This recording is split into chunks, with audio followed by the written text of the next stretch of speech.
Good morning बच्चों। यह video class 10th के लिए है और आज हम सुमित्रा नंदन पंत द्वारा रचित पर्वत प्रदेश में पावस यह कविता पढ़ेंगे और इसका अर्थ समझेंगे।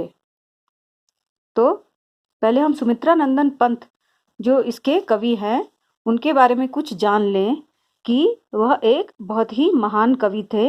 इनका जन्म 20 मई 1900 ईस्वी में अल्मोड़ा जिला के कौसानी गांव में हुआ था। इनके पिता का नाम श्री गंगादत्त था और माता का नाम सरस्वती देवी था।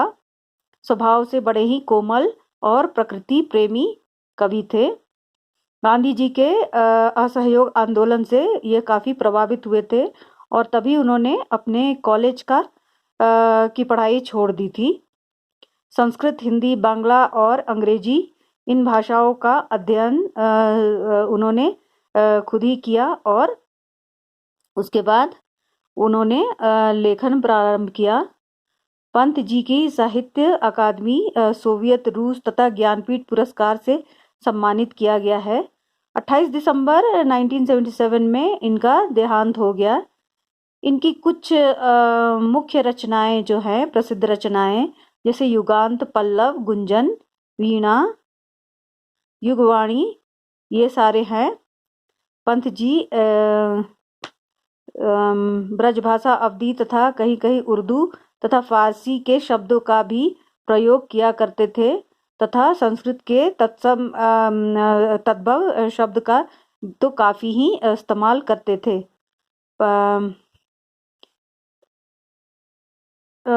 पंत जी संस्कृत भाषा का भी काफ़ी प्रयोग करते थे। उन्हें हम प्रकृति प्रेमी कवि मान सकते हैं। तो आइए जानते हैं, कुछ पंक्तियों का अर्थ समझते हैं। पावस ऋतु थी, पर्वत प्रदेश पल पल परिवर्तित प्रकृति वेश, मेखलाकार पर्वत अपार, अपनी सहस्त्र दिग सुमन फार।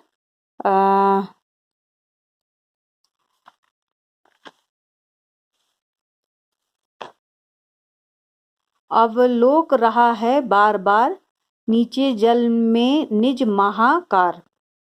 तो इसके कुछ जो कठिन शब्द है, सहस्त्र जैसे हजारों, दृग सुमन नेत्र के समान पुष्प, फाड़ मतलब खोलकर, अवलोक मतलब देखना, निज मतलब अपना, महाकार मतलब विशाल आकार, बड़े आकार का, दर्पण मतलब शीशा, परिवर्तित मतलब बदलता हुआ, और मेखलाकार मतलब करधनी जो कि कमर में एक गहना है उसको पहनते हैं, उसी के आकार की पहाड़ की ढाल।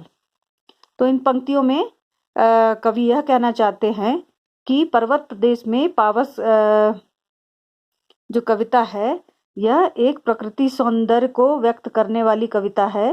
प्रकृति का यहाँ सौंदर्य वर्षा के और भी प्रकृति का सौंदर्य वर्षा ऋतु में और भी बढ़ जाता है।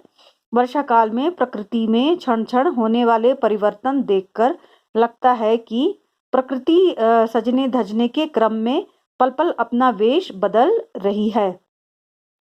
कभी मूसलाधार बारिश तो कभी धूप निकलती है। ठीक है, उसके बाद आगे हम देखते हैं कि जिसके चरणों में पला ताल, दर्पण सा फैला है विशाल, गिरी का गौरव गाकर झरझर, मद में नस नस उत्तेजित कर, मोती की लड़ियों से सुंदर झरते हैं झाग भरे निर्झर।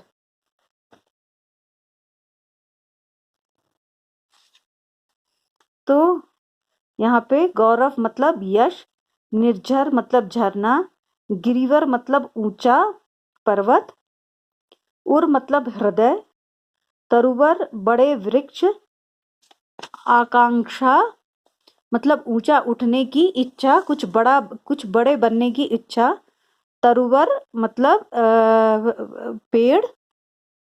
ठीक है बच्चों। तो तरुवर मतलब पेड़। तो आइए इसको समझते हैं। पर्वत की जो श्रृंखला मंडप का आकार लिए अपने पुष्प रूपी नेत्रों को फाड़े अपने नीचे देख रहा है, तो कवि को ऐसा लगता है मानो तालाब पर्वत के चरणों में पला हुआ है, जो कि दर्पण जैसा विशाल दिख रहा है। पर्वतों में उगे हुए फूल कवि को पर्वत के नेत्र जैसा लग रहा है, जिनसे पर्वत दर्पण समान तालाब को अपनी विशालता और सौंदर्य का अवलोकन करा रहा है। झरने पर्वत के गौरव का गुणगान करते हुए झरझर बह रहे हैं। इन झरनों की करतल ध्वनि कवि के नस नस में उत्साह का संचार करती है। पर्वत पर बहने वाले झाग भरे झरने कवि को मोतियों की लड़ियों के समान लग रहा है, जिससे पर्वत की सुंदरता में और भी निखार आ रहा है।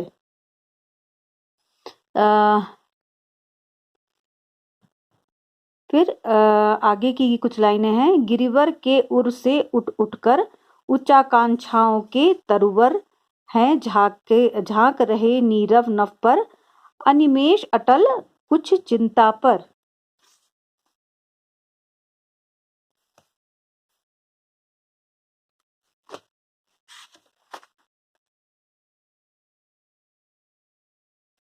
हाँ, तो यहाँ पे अनिमेष मतलब एक टक बिना पलक झपकाए देखना। अटल मतलब स्थिर। चिंत पर मतलब चिंता में मग्न। ठीक है, तो यहाँ पे बच्चों पर्वत के खड़े अनेक वृक्ष कवि को ऐसे लग रहा है मानो वे पर्वत को हृदय पे उठाकर ऊंची आकांक्षाएं लिए स्थिर होकर शांत आकार को देख रहे हैं तथा थोड़े चिंतित मालूम हो रहे हैं।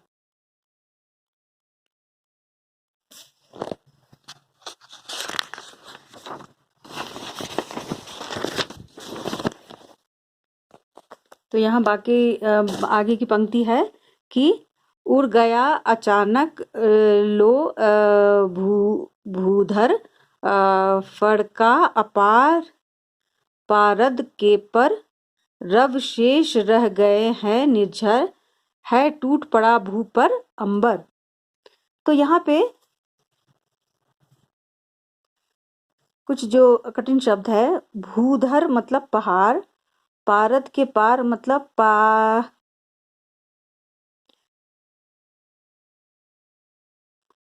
पारद के पर मतलब पारे के समान ढलब और चमकीले। वारिद मतलब बादल, रव मतलब आवाज, सभर मतलब डर, ताल मतलब सरोवर, विचर विचर मतलब घूम घूम कर। तो यहाँ पे कवि कहते हैं कि पर्वत के पल पल बदलते हुए मौसम के अचानक बदलने से आकाश में छाने से कवि को लगता है कि पर्वत जैसे गायब हो गया हो। ऐसा लग रहा है मानो आकाश धरती पर टूट आ गिरा हो। केवल झरनों का शोर ही सुनाई दे रहा है। तेज बारिश के कारण धुंध सा उठता दिखाई देता है, जिससे ऐसा लग रहा है मानो तालाब में आग लगी हो। मौसम के ऐसे रौद्र रूप को देखकर शाल के वृक्ष डरकर धरती में घुस गए हों ऐसा प्रतीत होता है। तो यहाँ पे जैसा है कि धस गए धरा में सबल शाल, उठ रहा धुआं जल गया ताल, यो जलद यान में विचर था इंद्र खेलता इंद्रजाल। हाँ, तो इससे ऐसा कवि को लग रहा है कि इंद्र भी अपने बादल रूपी विमान में सवार होकर इधर उधर अपना खेल दिखाते घूम रहे हैं। तो यह बड़ा ही सुंदर प्रकृति से संबंधित सुमित्रानंदन पंत की ये कविता है। आशा करती हूँ आप लोगों को अच्छा लगा होगा।